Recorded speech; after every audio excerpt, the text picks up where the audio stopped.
How are you guys? Welcome back to Wargaming China. I know what you're thinking. 3 videos in 3 days. What's going on? Well, my work schedule's a bit erratic at the moment, so as you know, I do these when I have time, which is why you should subscribe so you don't miss it, because I don't have a production schedule. I aim for about 2 a month. Anyway, getting back to this. I've had a lot of people ask me, how do I make my models my homemade stuff. And I thought today I'd give you a few pointers, go through the tools I use, the techniques I use, and we'll start off with armoured cars, and then we'll work towards the ships. But a lot of people say to me, why do you need to scratch build? You can buy everything you want nowadays. Well, you can't. You can buy a lot of stuff now, more than it's the golden age of wargaming with and modelling with 3D printing.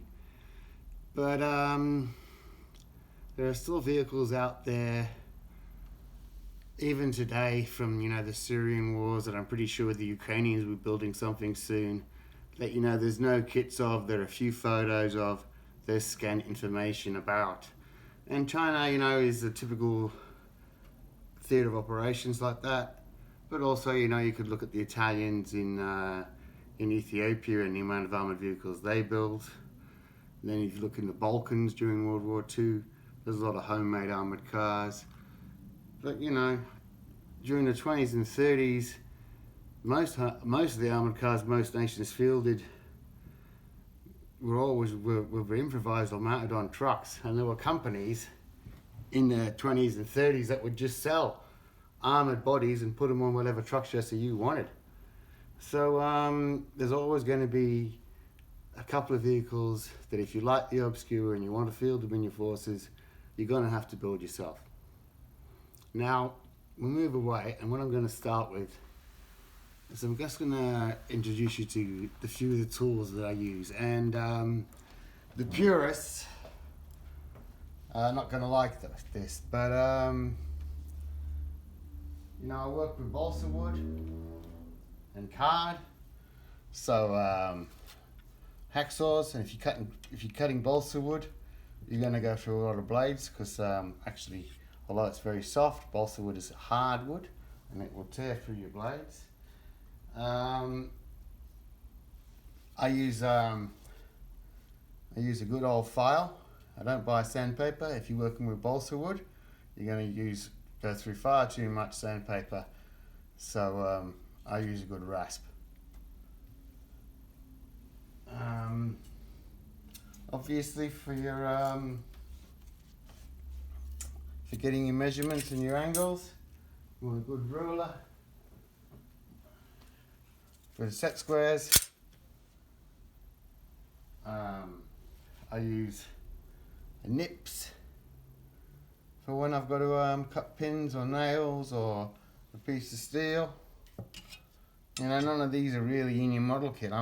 These are just really out of my, except for that, most of them are out of my tool bag.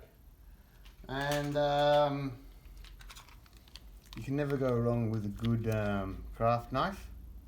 And just get plenty of blades. Do a few cuts, work down the blade, change your blade regularly. A sharp blade is the key to any good modelling. And a multi-tool. And again, make sure you've got a sharp blade on it. And finally, magnifying glasses and a headlamp. So that's basically the tools that I use. And I use modelling clay too. And modelling clay, once you use it and you make the shape with it and you put it in place, let it dry and then hit it with super glue, and that will seal it and harden it forever. So as you can see, I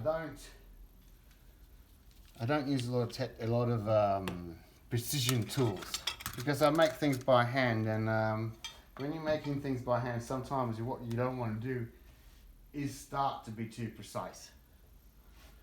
I know that may sound funny, but you're making your interpretation of the vehicle. You're not a model maker making an exact model. You know, leave that for the model companies. Just this presentation is I'm going to show you stuff I've built and how I did it and the techniques that I've gone through to get to where I am. So I'll show you something I'm building at the moment.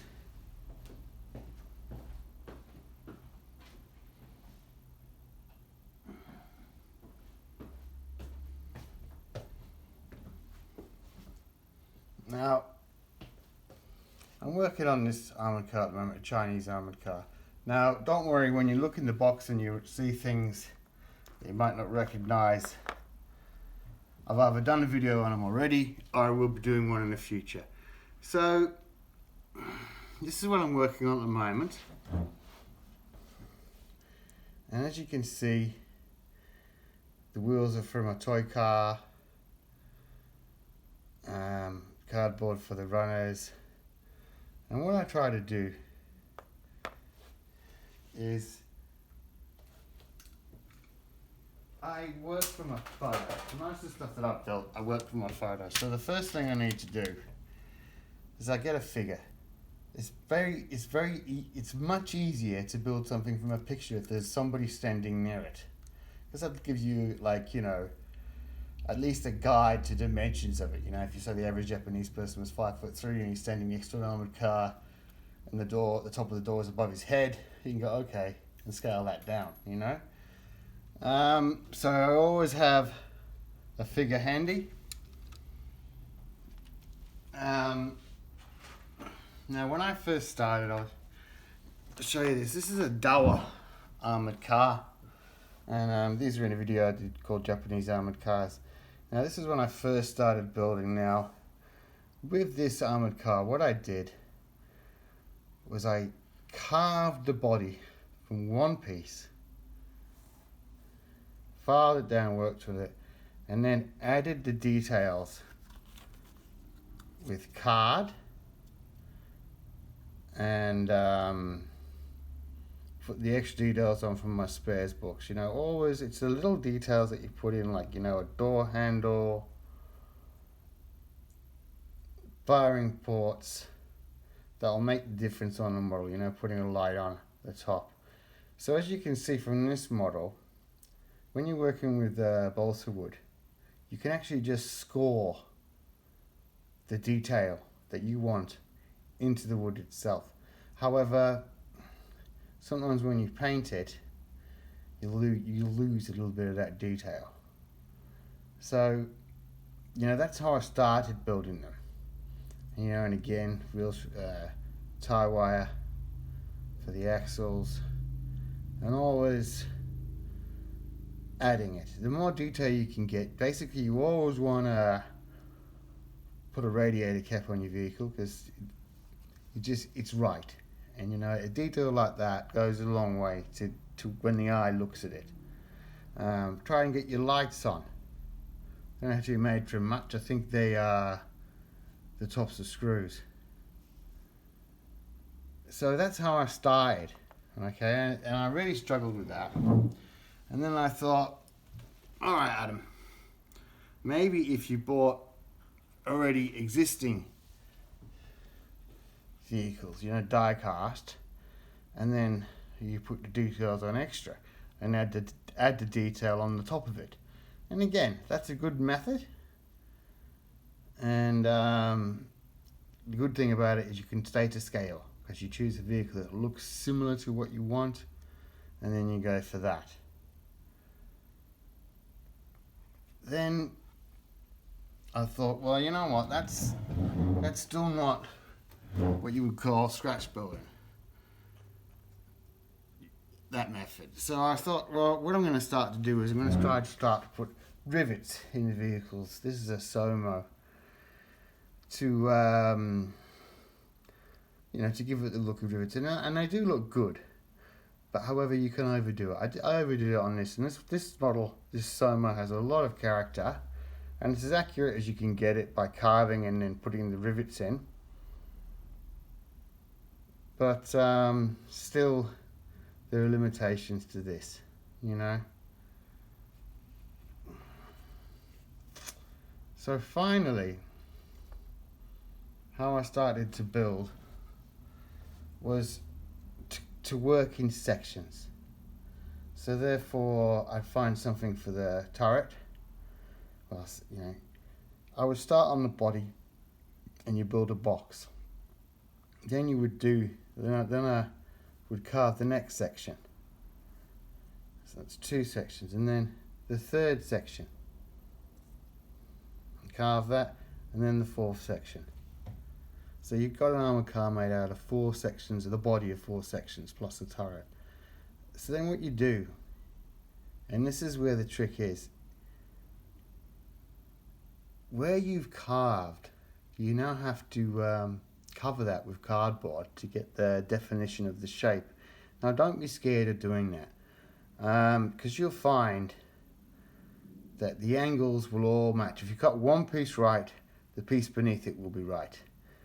And what you should always do is work so at the top of your vehicle is where you put the flush bit, and any overhang, leave it on the bottom and cut it. And use the line of the timber and your sharp scissors to cut that, and you'll get a nice line. Don't put the pieces of cardboard too close together, you know, don't tighten them up too much, because you want that gap. And when you work with some cardboards, or you want some colours that are more deep, you can easily cover them gaps. So you want to make them, you know, visible, a visible joint. Now this is also it's a walls of the armoured car, and then you can go all the way. Now this is a Toyota I made. Now this is, again, I've carved it in 3 sections. One for the radiator, one for the bonnet, one for the body. Okay. Then I used 2 thicknesses of card. And the lower, you know, I divided the body up as far as I could see from the picture. And then the thin card went between these thicker card. So I cut these with thicker card, laid the thinner card between them, and then put my pins in. And it worked out. I mean, I was really proud of how this worked out. However, the Toyota itself seems to be the only armoured car that actually has these raised rivets like that. So, and then anything else you add on, you know, as you can. Door handles, get the doors on, with the machine guns. The turret of this one is made from clay, hardened to clay, and then hit it with super glue. Quite a resilient model. And then I started to always keep your eyes out for stuff, you know, always keep your eyes peeled for things that you can pick up. So I bought this at the junk bin at a train shop. It's $10 because believe me, railway stuff is not cheap. And I took the wheels off the bogies, and that gave me the exact width. From the picture, I could only have 2 or 3 pictures. And I'll tell you another thing too. As soon as you build something, you work from one picture. You'll finish building it, and some bug will go, "Oh, here's a better picture." So, you know, do your best. Search out your best. So as you can see, by having the correct size wheels on the bottom of it, it gave me the dimensions of the whole vehicle, really. I had a good picture of the height. You know, I could just build to the scale of the HO tracks. And others, you know, were very easy. Just get a timber block, glue a bogie onto it, wrap it in the card the same way as I said, keeping the panels closed. That was a nice. I just bought 2 of those in an afternoon. That's a Tokyo Gas and Electric Company armoured trolley. They've also got a video on them. Now, whenever you work to, have a model handy so that it's very easy when you're scratch building something and you're just focusing on a vehicle to start building something too big. So have something on hand that you think is around about the same size, so you can constantly go, okay, those are the dimensions I'm working to.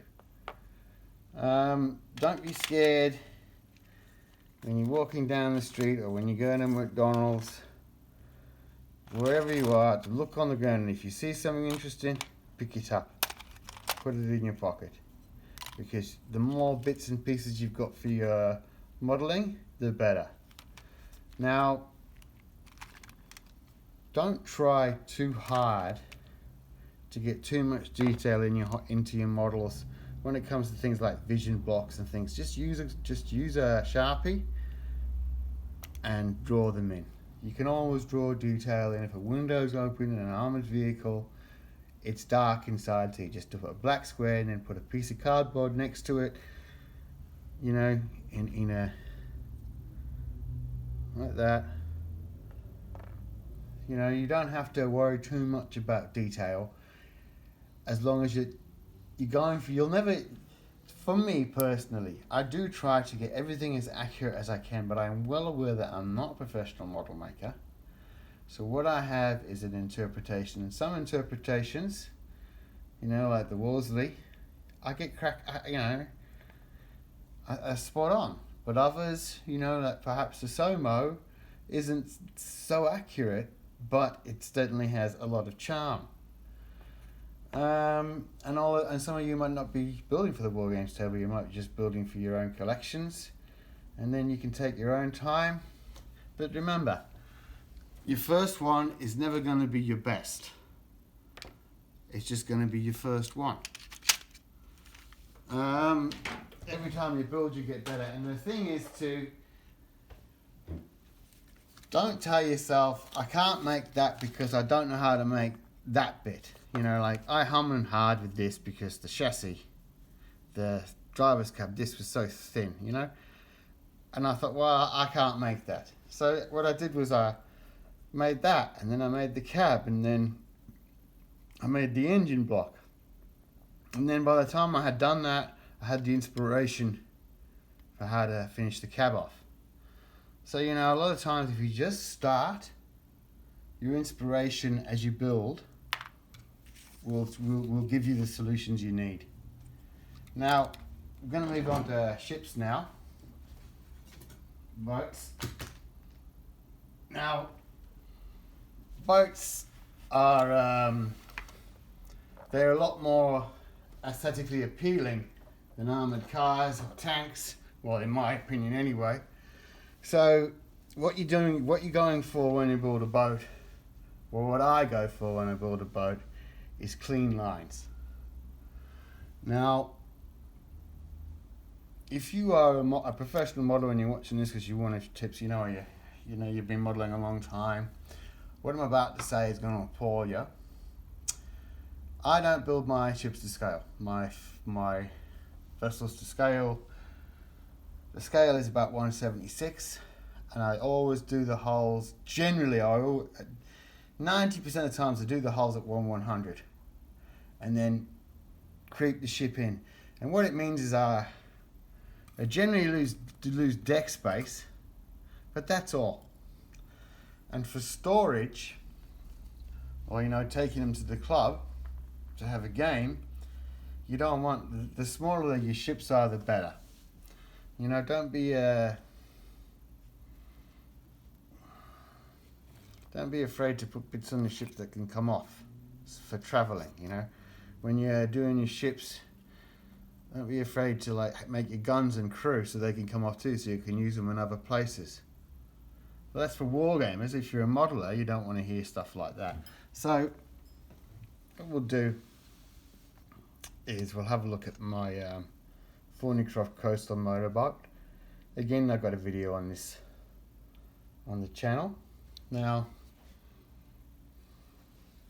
the first thing you got to remember with a boat is if you get the hull the right shape, you're halfway there.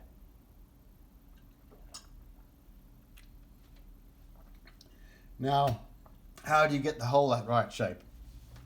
Figure out the length you want, figure out where the vessel is widest, take a piece of paper, fold it in two to the dimensions of half the ship, and then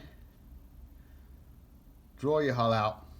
It might take you 1 or 2 efforts, maybe 3 or 4 to get the shape you want. Unfold it, keep it folded, cut out the shape, and then glue it to your ship, to the piece of balsa wood that you want for your ship. And then just start cutting and hacking, and again, a lot of filing, and eventually you'll get the shape that you want. Now, I have seen and I have thought about making, a die for it, for doing it, but to be honest, I couldn't be asked because I only ever build one type of ship at a time. So when I did the Thornycroft, the shape was very important to get that shark shape, and it did take me a few efforts, but when I got it right, as you can see, it's worth it. Now for this, I built up the shape of the hull and the curve from what we call in Australia builder's book, which is non-shrink filler, and then I filed it. I use paper clips for all the straight edges there, the ribbing of the deck. Then the ends of those paper clips, cardboard. The crew, are from a toy soldier company, and the torpedoes are from Shapeways. Now this was one of my hardest builds. I really looked at it for a long time. I thought, Adam, that's too much for you. Now when you build something, you're always going to know where you went wrong. And for me, I went wrong with this because I should have put more detail in it. I could add more detail, but it's for the wargamers. But every time I look at the boat, I think, I should have put one of them there and one of them there. But that's up to you as a modeler. If you're a wargamer, that's a perfectly usable boat. And it takes time to build something like that. But when you've done it, it's worth it. Now, we're going to look at my sakutes now. Now, for the sakutes, there's only one that is the right length, which is the Scatchbuilding. The rest are a bit too short.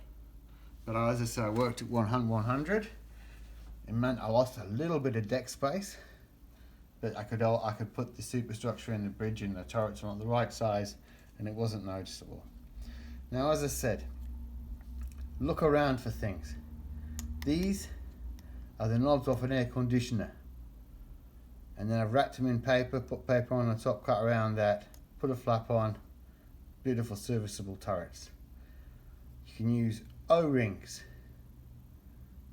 washers, shoelace for around the side, and again back to instead of trying to cut across in every one of them, just use your marker, your Sharpie, and put them on there. Now I'm going to tell you the one thing about boats that you got to remember, that I think is the reason that my boats look good.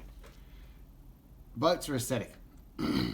So I'm going to tell you, when I cut the cardboard for the hull to surround the hull, right? That was the decision that would tell me how big the windows were. So the depth of that is what dictated the depth of all the other spacings on the boat. And the reason I did that is just purely aesthetics. If you can keep things to the same size, when the eye looks at them, it'll forgive you little mistakes, because to the eye it will look to scale.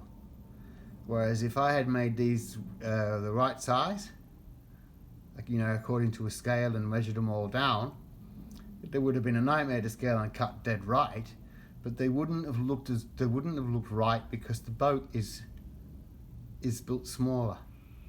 It's a 1/100 scale with 1/76 at the top. So if you do things like that, and you take a common measurement, really you can build something that is aesthetically very appealing. Whereas if you dedicate yourself to be exactly 1/100 all the way on one scale all the way across, I mean, good luck to you if you're going to do that as a modeler. But as a wargamer, that's a lot of work. You're going to end up with a very big ship, and it may not look as dead right as what you want it. So remember, with boats, it's all about the aesthetics and time. Having a spares box is one of the best things you can have, but also having an eye for what could be. That's a Barocca tin. And also what you got to think about is, as I said, don't think about what you can't do first. Think about what you can do, and then you'll get the inspiration, like to do it right, or to bodge it up enough. Like, I could not get those lifeboats right.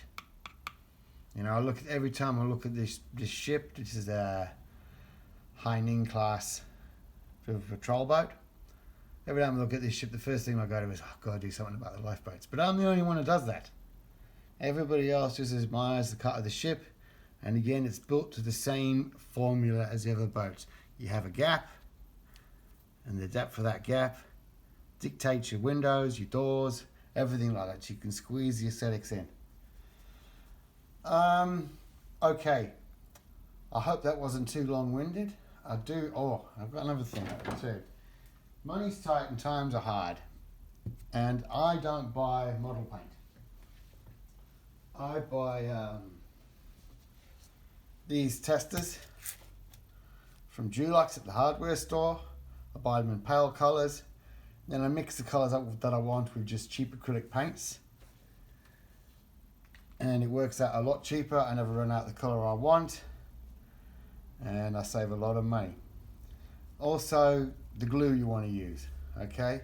Believe it or not, shoe adhesive is the best to work with. It's a bit messy, but some glues will dry too quick on you, and you don't have work time. And work time is what you need when you're doing scratch building, because, you know, just because it looks like it's going there and you think it's straight, then you'll re-look at it and realize my whole vehicle isn't straight, so I have to make it to fit the vehicle. Because when you're making something by hand, you're not going to get that precision. So you're going to have time to, you need a glue that's going to give you time to get things right. And also the good thing about shoe glue is it sticks everything to anything.